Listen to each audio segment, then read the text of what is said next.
பூவை வச்சு ஒரு மாலை கட்டுறதுக்கு த்ரெட்டை இப்படி ஒரு 4-5 சரம் எடுத்துக்கோங்க. திக்கா எடுத்துட்டீங்கன்னா எந்த அளவுக்கு பூ திக்கா வேணுமோ அந்த அளவுக்கு திக்கா எடுத்துக்கோங்க. எடுத்துட்டு ஃபஸ்ட்டு ஒரு பூவை மட்டும் இப்படி வச்சு நார்மலாக எப்படி பூ கட்டுவீங்களோ அப்படி ஒரு கட்டு கட்டிடுங்க.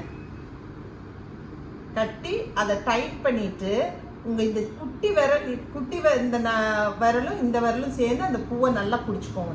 பிடிச்சிட்டு அடுத்த பூவை அதுக்கு மேலே வைக்கணும். அதுக்கு மேலே வச்சுட்டு மேலே வழியாக ஒரு சுற்றி இந்த 2 பூக்கும் கேப்பில் எடுத்துடணும். எடுத்துட்டு இதை டைட்டாக இந்த இடத்துல ஹோல்ட் பண்ணிக்கோங்க. நெக்ஸ்ட்டு பூவை இப்படி வைங்க. வச்சுட்டு மேலே வழியாக போட்டு இந்த 2 பூக்கும் கேப்பில் எடுக்கணும். Same way step by step பூவை அப்படியே வச்சு சுற்றிட்டே வாங்க. இந்த இடத்துல கிரிப்பு வந்து டைட்டாக பிடிச்சிக்கணும். டைட்டாக பிடிக்காம விட்டிங்கன்னா பூவெல்லாம் ஸ்லிப்பாகி அப்படியே விழுந்துடும்.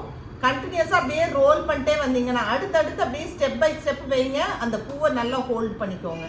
ஹோல்ட் பண்ணிட்டே வந்தீங்கன்னாக்கா உங்களுக்கு அழகான ஒரு மாலை கட்டு வரும் கண்டினியூஸாக. ஆனால் நிறைய தடவை திருப்பி கட்டி பழகுனீங்கன்னா தான் அந்த ஃபினிஷ் வரும். ஆனால் ஹோல்ட் பண்ணுறது மட்டும் டைட்டாக ஹோல்ட் பண்ணிக்கணும்.